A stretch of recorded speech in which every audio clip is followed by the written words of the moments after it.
Good afternoon, everybody. My number one priority right now is doing everything that I can every single day to create jobs faster and to provide more security for middle-class families and those trying to get into the middle class. And at this moment, that means making sure that nearly 160 million hardworking Americans don't see an increase in their taxes on January 1st. A year ago at this time, both parties came together to cut payroll taxes for the typical American family by about $1,000. But as soon as this year ends, so does that tax cut. If Congress fails to renew this tax cut before then, that same family will see a tax hike of about $1,000 a year. There aren't many folks, either in the middle class or those trying to get into the middle class, who can afford to give up $1,000. Not right now. And that's why Congress must act. Although the unemployment rate went down last month, our recovery is still fragile. And the situation in Europe has added to that uncertainty. And that's why the majority of economists believe it's important to extend the payroll tax cut. And those same economists would lower their growth estimates for our economy if it doesn't happen. Not only is extending the payroll tax cut important for the economy as a whole, it's obviously important for individual families. It's important insurance for them against the unexpected. It will help families pay their bills. It will spur spending. It will spur hiring. And it's the right thing to do. And that's why in my jobs bill I propose not only extending the tax cut, but expanding it to give a typical working family a tax cut of $1,500 next year. And it was paid for by asking a little more from millionaires and billionaires. A few 100,000 people paying a little bit more could have not only extended the existing payroll tax cut, but expanded it. Last week, virtually every Senate Republican voted against that tax cut. Now, I know many Republicans have sworn an oath never to raise taxes as long as they live. How can it be that the only time there's a catch is when it comes to raising taxes on middle-class families? How can you fight tooth and nail to protect high-end tax breaks for the wealthiest Americans, and yet barely lift a finger to prevent taxes going up for 160 million Americans who really need the help? It doesn't make sense.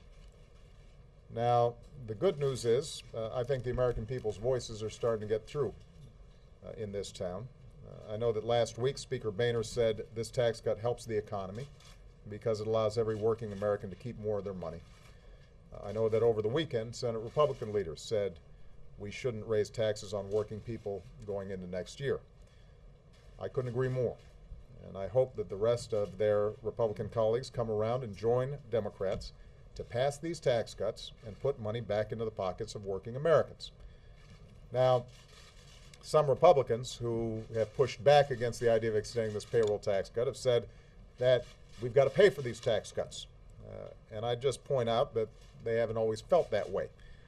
Over the last decade, they didn't feel the need to pay for massive tax cuts for the wealthiest Americans, which is one of the reasons that we face such large deficits. Indeed, when the Republicans took over the House at the beginning of this year, they explicitly changed the rules to say that tax cuts don't have to be paid for. So forgive me a little bit of a confusion when I hear folks insisting on tax cuts being paid for. Having said that, we all recognize that we've got to make progress on the deficit, and I'm willing to work with Republicans to extend the payroll tax cut in a responsible way. What I'm not willing to do is to pay for the extension in a way that actually hurts the economy. As Americans are well aware, this summer I signed into law nearly $1 trillion in spending cuts, with another $1 trillion in cuts in the pipeline. And it would be irresponsible to now make additional deep cuts in areas like education or innovation or our basic safety net that are critical to the economy in order to pay for an extension of the payroll tax cut. We're not going to do that, nor are we going to undo the budget agreement that I signed just a few short months ago. Finally, with millions of Americans still looking for work, it would be a terrible mistake for Congress to go home for the holidays without extending unemployment insurance. If that happens, then in January, they'll be leaving 1.3 million Americans out in the cold. For a lot of families, this emergency insurance is the last line of defense between hardship and catastrophe. Taking that money out of the economy now would do extraordinary harm to the economy. And if you believe that government shouldn't take money out of people's pockets, I hope members of Congress realize that it's even worse when you take it out of the pockets of people who are unemployed and out there pounding the pavement looking for work. We are going through what is still an extraordinary time in this country and in this economy. And I get letters every single day, and I talk to people who say to me, this unemployment insurance is what allowed me to keep my house before I was able to find another job. This is what allowed me to still put gas in the tank to take my kids to school. We cannot play games with unemployment insurance when we still have an unemployment rate that is way too high. I've put forward a whole range of ideas for reform of the unemployment insurance system, and I'm happy to work with Republicans on those issues. But right now, the most important thing is making sure that that gets extended as well. This isn't just something that I want. This isn't just a political fight. Independent economists, some of whom have in the past worked for Republicans, agree that if we don't extend the payroll tax cut and we don't extend unemployment insurance, it will hurt our economy. The economy won't grow as fast, and we won't see hiring improve as quickly. It'll take money out of the pockets of Americans just at a time when they need it.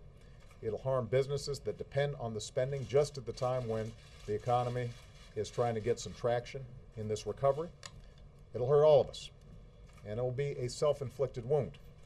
So, my message to Congress is this. Keep your word to the American people and don't raise taxes on them right now. Now's not the time to slam on the brakes. Now's the time to step on the gas.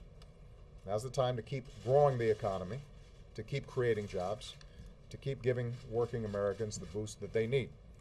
Now's the time to make a real difference in the lives of the people who sent us here. So let's get to work.